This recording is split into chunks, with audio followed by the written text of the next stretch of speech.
Olá, amigos e amigas, muito bom dia. Mais uma vez, nós estamos juntos aqui no nosso Sala de Visita, no nosso Conheça Goiás. E para mim é sempre um prazer indizível estar com você, sabendo que você está aí no conforto da sua casa, assistindo o nosso programa, e nós aqui, certamente satisfeitos de poder levar informação, mostrar Goiás para o goiano. E o Conheça Goiás, ele está sempre recheado de boas imagens, levando para você uma cidade, mas sobremodo também trazendo aqui no Sala de Visita um assunto que é pertinente às nossas vidas e interessam a todos nós.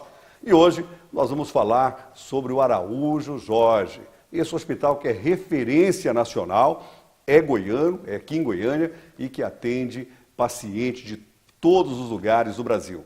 O Hospital do Câncer é um hospital de referência, como eu disse. Ele recebe diariamente pacientes, não só do nosso estado, mas de várias regiões, como o Centro-Oeste, Norte e até do Nordeste.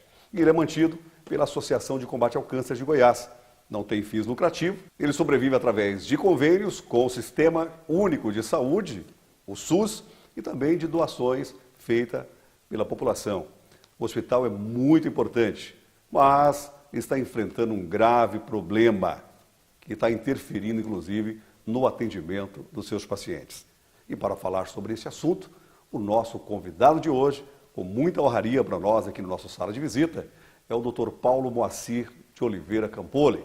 Ele é médico, mas ele também é presidente da Associação de Combate ao Câncer de Goiás. Doutor, antes de falar dos problemas, nos fale das soluções que o Hospital Araújo Jorge leva aos centenas e milhares de pacientes, não só do nosso estado, mas de toda a região Centro-Oeste, como o senhor já havia me dito em off. Olha, muito obrigado pela gentileza de nos convidar aqui. É muito importante lembrar, então, como você já adiantou, que o Hospital Araújo Jorge realmente ele presta um grande atendimento à população, não só de Goiás, mas de outros estados. E isso por quê? Porque nós atendemos ali, por ano, cerca de 12 mil pacientes novos. Por mês, nós atendemos, entram e saem, circulam pelo nosso hospital, cerca de 34 mil pacientes que entram para fazer algum procedimento, algum tratamento.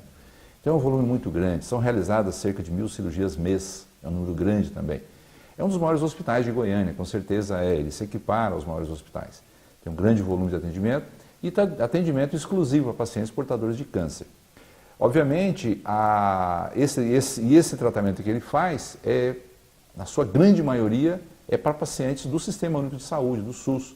A gente tem um orgulho muito grande de dizer, né, que para manter a filantropia, é um hospital filantrópico, seria necessário apenas 60% do atendimento ser feito pelo SUS.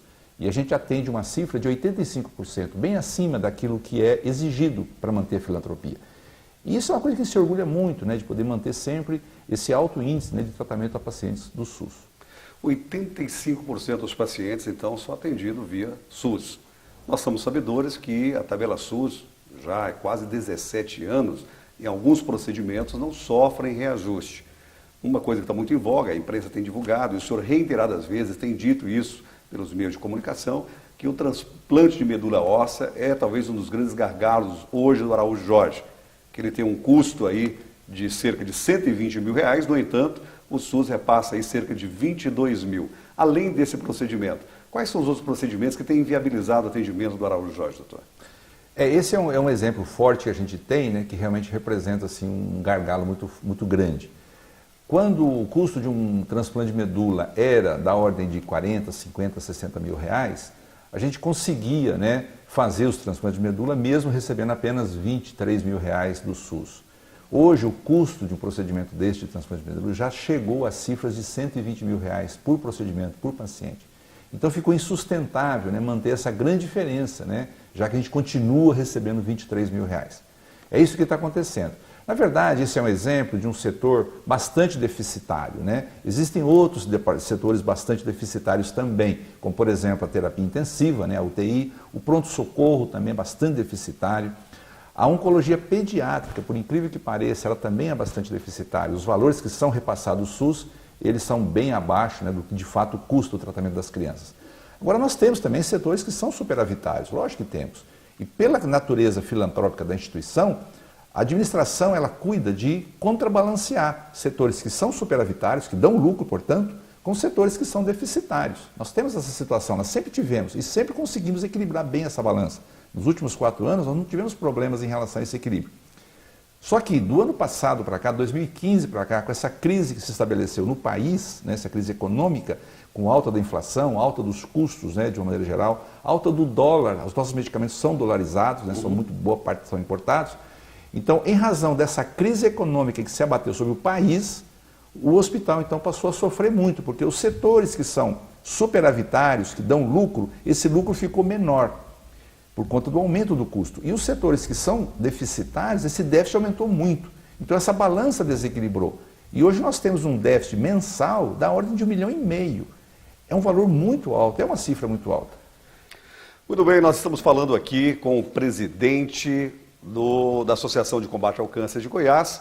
Ele está trazendo informações, esse momento de dificuldade que passa o país, e um hospital da envergadura do Araújo Jorge também não é diferente, vem passando por grandes dificuldades econômicas. E, doutor, a União, só diz com relação à questão tripartite, que deveria haver uma compensação ou um repasse por parte do governo federal, dos governos estaduais e dos governos municipais. Os governos municipais, o senhor acabou de retratar agora, que faz a pactuação com Goiânia, e a partir dessa pactuação é que esses pacientes são atendidos. O governo do estado está repassando uma ajuda de custo da ordem de R$800 mil mensais. Isso. E o Ministério da Saúde tem contribuído ou restringe aos procedimentos via tabela SUS? É muito inusitado o que acontece em relação ao Ministério da Saúde, em relação à esfera federal, que certamente é um dos maiores responsáveis pelo tratamento de saúde da população brasileira. A situação que nós vivemos aqui em Goiânia é a seguinte: até 2013, o valor repassado por ano para tratamento oncológico era da ordem de R$36 milhões. A necessidade para tratar o número crescente de pacientes saiu então desse valor de 36 milhões ano para 60 milhões ano. Então hoje se gasta para tratamento de oncologia aqui no estado de Goiás 60 milhões ano. E o governo federal continua repassando 36 milhões ano. Então existe uma diferença de 24 milhões, de 36 para 60, 24 milhões de déficit que está atrasado, que foi acumulado ao longo desses anos de 2013 até agora 2016. O atendimento do Araújo Jorge está comprometido no futuro próximo agora? Já está sendo comprometido em alguns procedimentos, mas na sua magnitude, corre o risco de se fechar o Araújo Jorge se medidas não forem tomadas? Isso é uma coisa muito triste de se falar, mas é verdade, né? Com essa crise econômica que o país está vivendo e que está afetando o funcionamento do Hospital Araújo Jorge, a gente já começou a punir, entre aspas, né, a punir primeiro os funcionários do Hospital Araújo Jorge. A gente não consegue mais pagar a folha de pagamento na data certa, no 5º dia útil. Tem havido um atraso sistemático, então, no pagamento da folha. Uma segunda punição que a gente tem feito, tem sido obrigado a fazer, é em relação ao pagamento de fornecedores. As empresas que fornecem insumos hospitalares também, a gente tem trabalhado com atraso de pagamento, coisa que nunca aconteceu nessa nossa gestão desses últimos 4 anos. Agora, o funcionamento do hospital ainda não está alterado. Nós continuamos prestando atendimento normal aos pacientes. Não falta medicamento, não falta assistência. Agora, a gente teme que isso venha a ocorrer sim, a persistir essa situação, esse déficit, né, se não houver uma postura firme do poder público no sentido de corrigir esse déficit, né, realmente o funcionamento do Hospital Jorge passa a ser comprometido. E para não fechar o hospital, coisa que a gente não quer de jeito nenhum, a gente visualiza que vai ser necessário então deixar de funcionar alguns setores, como por exemplo de transplante de medula óssea, em que a gente tem lá um déficit por paciente de R$100 mil. Se a gente faz lá 4, 5 transplantes mês, isso representa só no transplante de medula R$500 mil mês de déficit. Isso é muito grande. Isso significa dizer que nós teremos mais óbitos aos pacientes que esperam por esse tratamento. Veja bem, se a gente interromper o funcionamento do transplante de medula, nós vamos ter todo mês 4, 5 pacientes que vão precisar ser removidos para São Paulo, para Curitiba, para Belo Horizonte, para receberem um transplante nessas cidades. Obviamente, o retardo que isso vai gerar no tratamento, na instituição desse tratamento de transplante de medula, provavelmente vai comprometer, sim, a saúde desses pacientes. Agora, é uma coisa que a gente não quer. Esses hospitais, por exemplo, outro hospital de referência é o Hospital de Barretos, que está aqui mais próximo de nós, que é na região sul do Brasil, em São Paulo.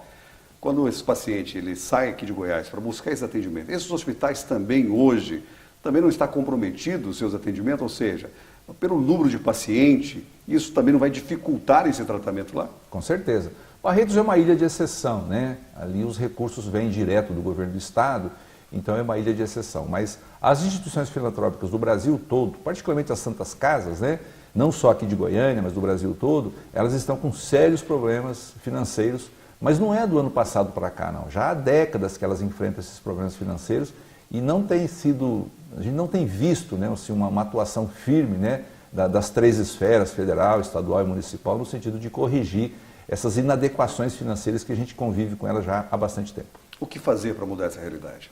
É preciso que o poder público entenda que o que está escrito na Constituição é que a população brasileira precisa receber tratamento via Sistema Único de Saúde. E para que isso aconteça, para que a Constituição seja respeitada, a despesa realmente é muito grande. Então precisa haver, sim, investimento em saúde. Essa é a solução. Agora, na contramão disso, o governo tem cortado verbas do orçamento da União destinado para a saúde. Isso é o que é doloroso. Isso é desesperador. Isso é desesperador.